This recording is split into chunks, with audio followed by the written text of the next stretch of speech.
Assalamualaikum warahmatullahi wabarakatuh.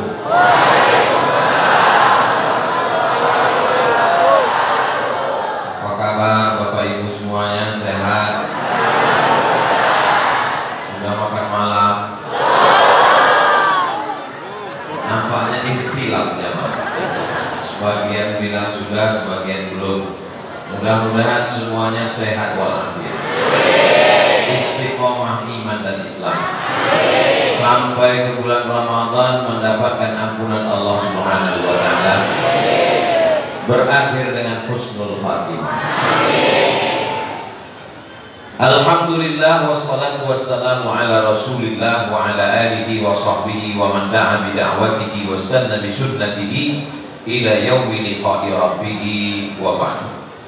Sama-sama kita hormati Bapak Wali Kota Tangerang Selatan beserta Ibu dan jajaran, Bapak-bapak dari pemerintahan yang tak dapat saya sebutkan satu persatu, pengurus masjid dari mulai ketua, sekretaris, bendahara, Bapak-bapak, Ibu-ibu, para alim, para ulama, hadirin hadirat, muslimin muslimat, mukminin mukminat yang belum kawin dan belum sunat, semuanya insya Allah dimuliakan Allah Subhanahu wa Ta'ala.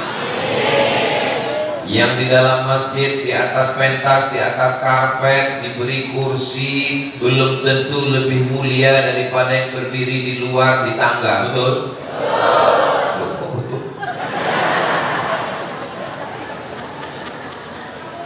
Siapa yang paling mulia di antara kita ini semua? Inna akramakum indallah. Yang paling mulia adalah atqakum, yang paling takut kepada Allah Subhanahu wa Ta'ala. Boleh jadi yang di luar sana, yang tidak masuk masjid, yang tidak melihat langsung Ustaz Abdul Somad, hanya menyaksikan di layar, lebih takut kepada Allah Subhanahu wa Ta'ala. Jadi kunci dari tabligh akbar, pengajian, Isra Mi'raj, nuzul Quran, halal bihalal, menyambut tahun baru hijrah, apapun nama momennya, menanamkan ketakutan kepada Allah Subhanahu wa Ta'ala. Sehingga dengan takut itu, takut minum khamar, takut LGBT, takut berzina, takut korupsi, selamatlah kita dunia akhirat insya Allah. Tadi sebelum ini saya dengar suara Ustadz Budi Zulkarnain, kakak kelas saya di Al-Azhar Kairo Mesir. Saya sampai 5 September 98, beliau 97. Jadi urutannya memang sudah sesuai, 97 baru 98. Di belakang ada yang lebih senior lagi, Ustadz Bil Bakhtiar, beliau angkatan 92. Jadi nanti kalau Bapak Ibu melihat agak heran, kenapa Ustadz Somad gak seperti biasanya, gak memandang ke belakang, grogi, takut bahannya hilang. Guru-guru semua, para alim, para ulama, para kiai, mudah-mudahan Allah panjangkan umur mereka, sehingga dengan panjangnya umur mereka, keberkahan ilmunya, gonjang ganjingnya akhir zaman, kata Nabi, man ya'ish ba'di, siapa yang hidup sesudah aku nanti di akhir zaman, fasayarah ikhtilafan katsira. Ikhtilaf itu begitu banyak, anginnya kencang, puting beliung, karangnya tajam, dipukul ombak, dihempas gelombang. Jangan bayangkan nanti oleng dan tumbang. Tapi kalau kita berpegang kepada siapa? Al-Quran wa sunnati, dan sunnah Rasulullah SAW. Tapi Quran dan sunnah tak dapat menjelaskan dirinya, dia perlu ada orang yang menjelaskannya. Maka penjelas itu adalah warisan ketiga, al-ulama warasatul anbiya. Bapak-bapak kalau punya istri hobinya ngaji, alhamdulillah, insya Allah dia akan jadi wanita solihah. Bapak-bapak yang istrinya belum ngaji, na'udzubillah, berarti sumbil bolong, nyiblorong, suster ngesot. Ibu-ibu yang punya suami hobi ngaji, suaminya insya Allah suaminya soleh. Tapi kalau dia tidak ke masjid, tidak peduli kepada ulama, sedangkan Allah saja dia khianati, apalagi kamu besti.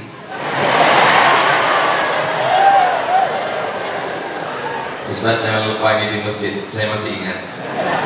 Jadi apapun nama acaranya, Maulid Nabi, Isra Mi'raj, nuzul Quran, halal bihalal, itu cuma casingnya, itu cuma sampulnya. isinya adalah ngaji. Ngaji ini sampai kapan?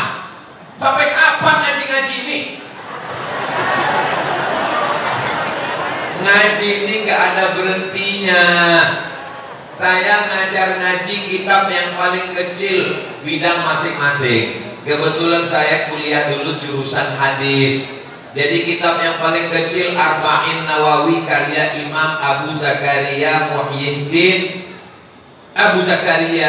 bin Yahya bin Syaraf Abu Zakaria Yahya bin Syaraf An-Nawawi. Kitab paling kecil Arba'in, 40 sekian hadis. Khatam Arba'in, ngaji gak selesai, pindah lagi ke kitab sekarang Riyadhus Shalihin min kalami Sayyidil Mursalin. Nanti kalau khatam Riyadhus Shalihin, naik lagi ke atas Al-Azkar. Setelah hatinya lembut, zikir, suka ngaji, ingat Allah, ngaji masalah hukum fikih halal haram, pindah ke Al-Hafiz Ibnu Hajar Al-Asqalani. Judul kitabnya Bulughul Maram min Adillatil Ahkam. Baca kitabnya nggak jelas, baca penjelasannya, ditulis oleh Imam As-Sun'ani. Judul kitabnya Subulus Salam Syarah Bulughul Maram. Setelah itu barulah naik kitab atas Jawahirul Bukhari, intisari dari kitab Sahih Al-Bukhari. Jadi Ustaz Budi menyinggung tentang Imam Al-Bukhari. Setelah itu barulah baca kitab Sahih Al-Bukhari. Berapa jumlah hadisnya Pak Ustaz? 7.275 hadis. Itu kalau kita baca dua kemungkinan, kitabnya khatam atau ustadznya khatam dua. Jadi selama hayat di kandung badan, selama masih bersemayam ruh dalam jasad, selama kita masih hidup, kita tetap ngaji. Sampai kapan ini ustadz kita ngaji? Setan belum pensiun guys. La'atiyannahum min baini aydihim, aku akan datang goda mereka dari depan, wa min khalfihim dari belakang, wa an aymanihim dari kanan, wa an syama'ilihim dari kiri. Setan itu kerjanya datang dari depan, gak mempan dari belakang, gak mempan dari kanan, gak mempan dari kiri. Goda suaminya, gak mempan suaminya istrinya, gak mempan istrinya anaknya, gak mempan anaknya cucunya, gak mempan tetangganya, gak mempan nisannya. Setan itu begitu semangatnya. Jadi kalau mau niru semangat, tirulah semangat setan. Jadi kalau ada orang baru ngajak temannya pengajian, yuk ngaji yuk, aduh nantilah ngaji, udah agak-agak tua, mereka mau udah agak dekat, mumpung masih muda, jadi poya-poya dulu, hura-hura dulu, nantilah pakai jilbab, kalau sudah putih semua. Ini orang kalah sama setan. Kata setan, yang serius ini aku apa kamu? Setan begitu seriusnya, depan, belakang, kanan, kiri, suami, istri, anak, mantu. Itu namanya SOS, standar operasional setan. Mudah-mudahan kita semua bersemangat, diberikan Allah kekuatan zahir dan batin. Tema kita pada peringatan Isra dan Mi'raj ini adalah bagaimana menumbuhkan kecintaan pada sholat dan membaca Al-Quran. Kalau ada orang tidak sholat, suami nggak sholat, istri nggak sholat, Ustaz Somad tolong ceramahnya tentang sholat. Kenapa gitu Bu? Suami saya nggak sholat. Kok bisa ibu nikah sama dia? Saya dulu nggak sholat juga. Sekarang kok sholat, saya sadar bahwa saya akan mati, tapi dia belum sadar Pak Ustadz. Saya orangnya nggak pandai ceramah, nyindir-nyindir orang tuh nggak pandai. Ceramah saya nggak bisa di request, dipesan. Soalnya saya trauma. Dulu pernah di masjid, pengurusnya ngasih tahu, Ustaz Somad, tolong ceramahkan. Ustaz apa Pak? Siapa yang udah nyumbang minta lagi masuk neraka? Loh, kok tentang itu? Soalnya ada jamaah kita nyumbang minta lagi. Saya ceramahkan, al-aidu ila hibatihi kal-kalbil ladzi ya'udu ila qayyihi. Orang yang sudah nyumbang minta sumbangannya seperti anjing yang menjilat muntahnya, berapi-api. Selesai acara, pengurusnya datang. Mohon maaf Pak Ustadz, yang disindir nggak datang. Jadi saya nggak mau model begitu. Tadi saya tanya, ini tema kita tentang apa? Saya lihat bagaimana menumbuhkan sholat. Inna awwala ma yuhasabu bihil abdu yaumal qiyamah. Yang pertama kali nanti dihitung, dihisab pada hari kiamat. Enggak ditanya, kamu meninggal dulu golongan 4A, E, C, D. Enggak ditanya, waktu meninggal dulu kamu sampai jenderal bintang 4, bintang 7. Enggak ditanya, kamu dulu orang kaya, miskin, susah melarat, harta benda. Nanti pertanyaan itu. Pertanyaan yang pertama adalah sholat, bukan sholat. Makanya anak kita yang pertama kali diperintahkan, muru auladakum bis shalah wa hum abna'u sab'a sinin. Suruh anak kamu salat ketika berumur 7 tahun. Masya Allah jamaah kita, anak-anak kecil di bawah. Ini ada anak, nampaknya umurnya, saya nggak bisa nebak soalnya badannya sehat-sehat. Ada anak kecil, ada anak kecil. Saya kalau melihat anak kecil jalan sama ibunya, nggak tahan. Saya sedang melihat diri saya dengan ibu saya 40 tahun yang lalu. Saya selalu dibawa ngaji. Ada orang nikah saya ikut, orang meninggal saya ikut, orang khitan saya ikut, apapun acara ikut. Ibu saya baca Maulid Barzanji. Ustaz kok ikut terus? Ada telur ayamnya. Ada ulama ibu saya bawa minta doakan Ustaz. Makanya kalau hari ini ada tausiah, saya melihat ada sedang naik mobil, nampak ibu-ibu bawa anak. Saya sedang melihat kenapa dunia ini dengan berbagai macam ujiannya tetap bertahan. Karena ada ibu-ibu yang solihah yang sedang mendidik anak-anaknya menjadi pemimpin masa depan. Selama ibunya ngaji, selama ibunya mau bawa anaknya, selama ibunya peduli terhadap pendidikan anaknya, insya Allah Indonesia ini masih selamat 100 tahun, 1.000.000 tahun di masa akan datang. Tapi kalau sudah ibu-ibu tidak peduli lagi dengan anaknya, bu, anak ibu sholat, waduh saya nggak tahu, tugas saya cuma lahir, saya kan pabriknya Pak Ustaz. Itulah pentingnya. Makanya perempuan itu dikatakan an-nisa imadul bilad. Perempuan itu tiangnya negeri, tiangnya Indonesia. Ini laki-laki apa perempuan? Perempuan, bukan hadis. An-nisa imadul bilad bukan hadis. Saya pernah di WA. Assalamualaikum warahmatullahi wabarakatuh. Waalaikumsalam. Itu an-nisa imadul bilad hadis atau bukan? Bukan. Kami mau buat balai Pak Ustaz. Bisa nggak dibuatkan itu jadi hadis? Loh nggak bisa saya bilang. Ini balai untuk apa? Untuk caleg Pak Ustaz. Oh nggak bisa saya. Lalu apa kami buat? Buat aja itu kata-kata hikmah. Perempuan ini tiangnya. Sehebat apapun atapnya, kubahnya, kalau tiangnya tidak kuat maka akan runtuh. Betul? Alhamdulillah di hadapan saya ini ada tiang yang kokoh, yang kuat. Ini nampaknya beton dan besi. Pertahanan.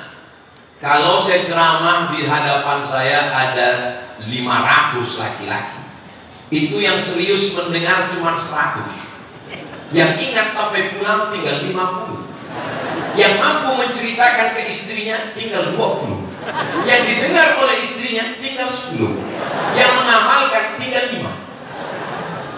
Tapi kalau saya tausiah kepada 100 perempuan, pulang dia ke rumah, dia ceritakan ke suaminya jadi 200, dia ceritakan ke anaknya jadi 300, dia ceritakan ke mantunya jadi 400, dia ceritakan ke cucunya jadi 500, dia ceritakan ke tetangganya. Maka sekarang yang paling dicari adalah bapak-bapak apa ibu-ibu? Kalau ada yang mau masarkan perumahan, yang dicari grup WhatsApp yang paling ramai.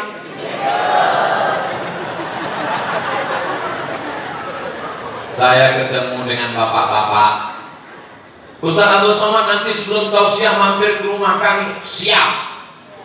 Begitu datang penampilan si bapak pakai jaket kulit, pakai celana jeans. Saya ini orangnya brengsek Pak Ustaz. Dalam hati saya, bapak nggak ngomong saya nggak tahu.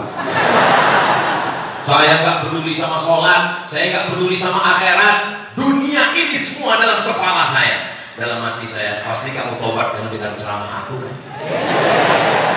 Saya akhirnya ingat mati Pak Ustaz. Saya nggak sabar mau dengar apa akhir ceritanya. Yang membuat saya tobat itu Istri saya Pak Ustaz. Ternyata bukan. Istri Bapak ustazah? Enggak. Profesor? Bukan. Dokter? Enggak. Siapa dia? Perempuan yang luar biasa. Emangnya dia ngomong apa ke Bapak? Ketika pulang Pak Ustaz, pas mau tidur dia ngomong, nanti kalau Papa meninggal gimana?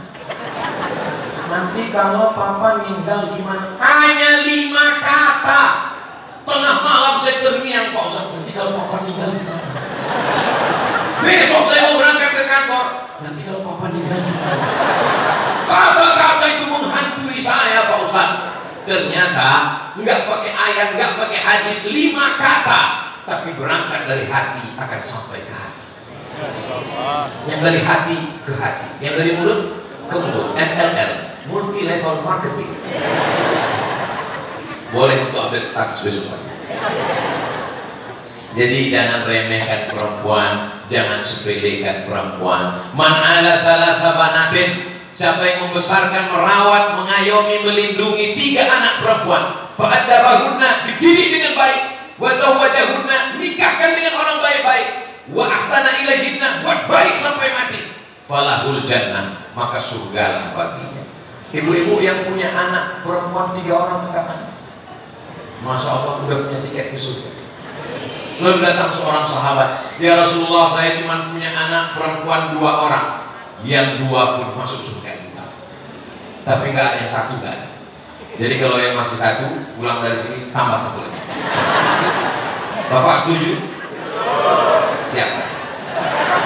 Bapak Ibu yang dimuliakan Allah Subhanahu wa taala, la tus'alunna yawma idzin 'anil na'im. Kamu akan ditanya tentang nikmat-nikmat. Bolak-balik berdoa, Rabbi habli minas shalihin, Rabbi habli min ladunka dzurriyyatan thayyibah, Rabbana hab lana min azwajina wa dzurriyyatina qurrata a'yun. Tapi anak tidak diperdulikan sholatnya. Alhamdulillah masyarakat kita membawa anak sholat. Pagi tadi ada yang nanya, Ustaz Somad, ya, apakah saya bawa anak saya sholat ke masjid? Bawa, gak bisa main suruh. Begitu masjid, begitu masjid, begitu masjid. Papa nggak ke masjid, Papa udah dewasa. Nggak bisa. Ini anak-anak kita bawa tangannya, kita dulu yang jalan. Anak-anak nggak didorong, anak-anak nggak diperintahkan. Saya ketemu dengan promotor band. Kalau keluar bawa grup band Sumatera, dari mulai Aceh, turun Sumatera Utara, Medan, turun ke Riau, turun Sumatera Barat, turun ke Jambi, turun ke Palembang, turun ke Bengkulu, turun ke Lampung. Ini Ustaz apa superbis? Sampai kembali ke Jakarta, masuk ke Banten, Jawa Barat, Jawa Tengah, Jawa Timur, sampai ke Madura, nggak pulang selama 6 bulan, nggak sholat Jumat, nggak ada ingat Allah Pak Ustaz. Lalu gimana ceritanya Bapak Tobat? Pada saat petang hari, rona memerah, tempat matahari tenggelam, terdengar suara azan. Allahu Akbar, Allahu Akbar. Tiba-tiba terbayang wajah ayah saya Pak Ustaz saat dia membawa tangan saya ke masjid. Bergetar tubuh saya, keluar keringat saya, menetes air mata saya. Ternyata dia taubat adalah karena memori masa lalu. Buatkanlah cerita masa lalu yang indah. Ibu-ibu, bapak yang bawa anak malam ini sedang ingin menciptakan masa lalu yang indah untuk mereka di masa depan nanti. 20 tahun akan datang, mereka menikah, punya istri, punya anak, jadi pengurus masjid. Mereka buat tabligh akbar di tahun 2043. Penceramah masih saya. Bapak Ibu waktu itu udah banyak yang nikah. Kenapa mereka buat pengajian? Mereka ingat dulu waktu kecil kami di bawah, waktu itu tausiah Ustaz Somad. Mereka cari di daftar masjid nama Ustaz, Ustaz Budi masih ada. Karena masih ada, saya bilang masih ada. Ustaz Bil Bakhtiar masih ada. Senior-senior saya takut bilang tadi. Dapat ngomong, oh ini Ustaz Somad, mereka telepon. Assalamualaikum. Waalaikumsalam. Suara saya udah berat banget. Ini betul nama Ustaz Somad? Betul. Yang dulu tausiah pada tahun 2023 tidak salah lagi. Ustaz masih hidup? Ya masih lah. Pak Ustaz? Insya Allah I'm coming. Tapi waktu itu saya udah nggak bisa berdiri lagi. Waktu itu udah pakai kursi. Ini Ustaz kok berdiri? Saya masih kuat berdiri. Kenapa Ustaz nggak pindah-pindah? Tadi dikasih tahu Ustaz, ini pentasnya yang bagian ini lembut, klik-kliknya ada. Itu makanya saya di sini terus.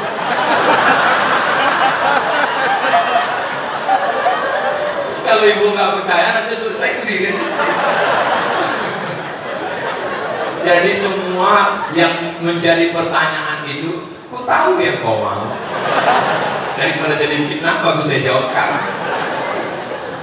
Bapak Ibu yang dimuliakan Allah Subhanahu wa Ta'ala, jadi hari ini kita sedang membuat kenangan masa lalu untuk masa depan anak kita.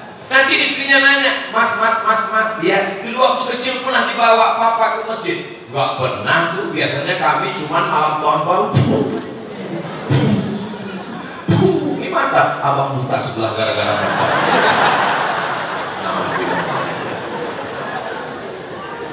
Masya Allah, tabarakallah.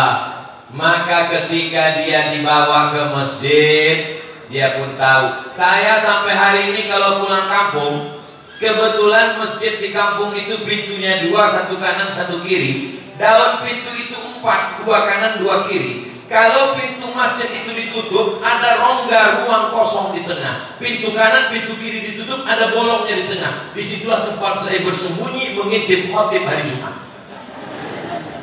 Kalau saya ke masjid ke kampung saya, di atasnya ada kubah, di bawah kubah itu ada papan, disitulah sempat saya naik. Kalau saya pulang ke kampung saya, di situ ada beduk, beduknya besar dari kayu yang dipahat, disitulah sempat saya cepat-cepat sebelum jam 6 sore, saya langsung datang, saya tiduran di situ. Kalau kawan saya datang, aku udah duluan. Cerita masa kecil mereka ini akan indah pada masa mereka nanti di hadapan masa depan yang luar biasa. Nanti kalau dia jadi wali kota, dia akan jadi wali kota yang cinta masjid. Betul? Kalau dia jadi pejabat, APBD, APBN di ujung jarinya, begitu dia lihat ada masjid, langsung dia tanda tangan. Kalau tanda tangannya ke atas, selesai gua menara. Tanda tangannya ke bawah, 5 WC siap. Ini yang mau kita bentuk malam ini. Bukan sekedar tablik akbar ceramah. Anak-anak muda tunas-tunas hijau ini yang mau kita nasihati. Ada pun yang tua-tua ini kan lama lagi. Ustaz tolonglah, kalau orang tua jangan disepelekan. Siapa yang menyepelekan orang tua? Saya nggak ada lihat orang tua di sini. Ini saya lihat muda semua.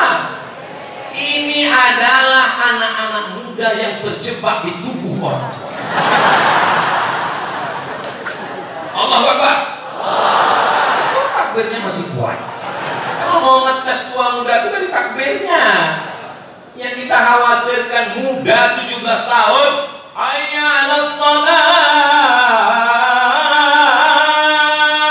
Lemah, letih, letoy, loyo, luklai, bawaan mau mati. Ini panti jompo yang terjebak di tubuh milenial. Bapak Ibu yang dimuliakan Allah Subhanahu wa Ta'ala, sumpah pemuda, apakah isinya anak muda semua? Enggak. Ustaz Somad muda apa tua?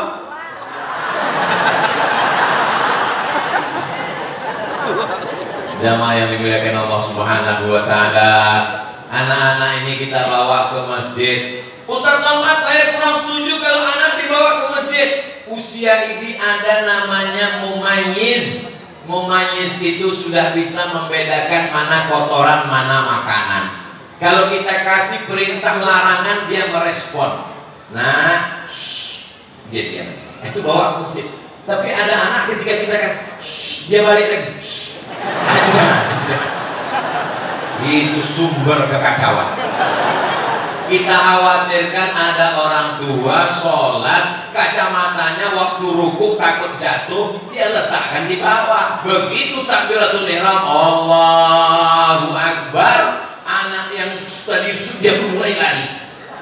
Bapak yang kacamatanya waktu kena injak gitu,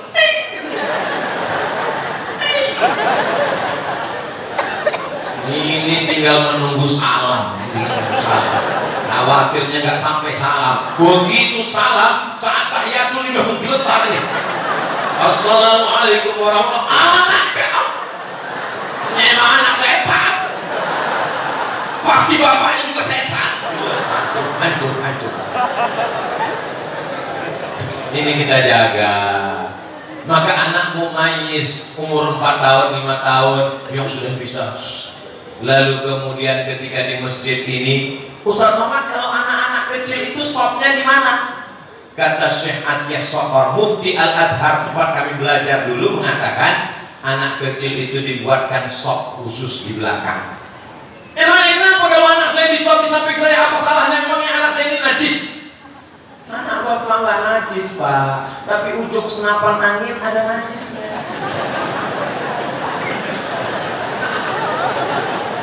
Belum dihitan.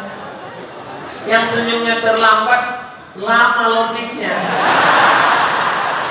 Ini belum dipotong. Dan nggak mungkin kita angkat satu petugas di pintu untuk periksa. Udah, ini bukan. Ini belum. Yang kedua, kenapa anak itu tidak boleh satu sop dengan orang dewasa? Karena banyak anak-anak ini wudhunya nggak sempurna. Saya lihat sendiri, ketika keran air dihidupkan diambil, matanya aja. Habis mata harus buka tenang aja. Ini true story, kisah nyata. Ustaz kok tahu? Anak saya. Asik, ini wudhunya kok gini, saya bilang. Kenapa nggak basah? Ini sampai ini basah ini semua. Ini sikunya, ini kakinya, ini harus masuk kelingking dari celah-celahnya, tumitnya harus basah. Nggak pernah bosan. Kita kasih tahu dia terus. Itulah nilai ibadah. Maka setiap dia mengajar istrinya, mengajar anaknya, ajarkan Al-Fatihah anak kita. Guru mengaji saya pertama kali, A, I, U, Babi, Buta, Pitu, Sasi, Su, ibu saya. Maka sampai hari ini kalau saya ceramah, kalau saya tausiah, pahalanya mengalir ke orang tua saya. Ibu ajarkan Al-Fatihah ke anaknya. Bismillahirrahmanirrahim. Rohnya tebal nak. Bismillahirrahmanirrahim. Bukan roh. Tapi gosok gigi dulu. Kalau enggak khawatir nanti dua kemungkinan. Kalau enggak anaknya pingsan, ibunya pingsan. Bismillahirrahmanirrahim. Masya Allah. Teruskan nak. Alhamdulillahi Rabbil Alamin. Bukan a. Alhamdulillahi Rabbil Alamin. Ar-Rahmanir-Rahim. Maliki Yaumiddin. Mimnya panjang nak, karena bacaan kita hafs bukan warsh. Maliki Yaumiddin. Iyyaka na'budu wa iyyaka nasta'in. Pakai tasydid nak. Iyyaka na'budu wa iyyaka nasta'in. Ihdinas sirata, bukan sirata. Ada sha, ada sa, ada tha, ada sya. Ini bahasa Arab. Bukan berarti karena bahasa Arab lalu mau fasih assalamualaikum wassalatu wassalam. Ihdinas siratal mustaqim. Pakai qafna, bukan mustaqim. Ihdinas siratal mustaqim. Mustaqim. Siratal laji. Laji. Ada za, ada za, ada dha, ada ja. Siratal ladzi za. Lekatkan ujung lidah di ujung gigi. Permisi Pak Ustaz, mau kemana? Gigi tinggal di rumah. Siratal ladzina an'amta 'alaihim ghairil maghdubi, botnya tebal, ghairil maghdubi 'alaihim waladdallin.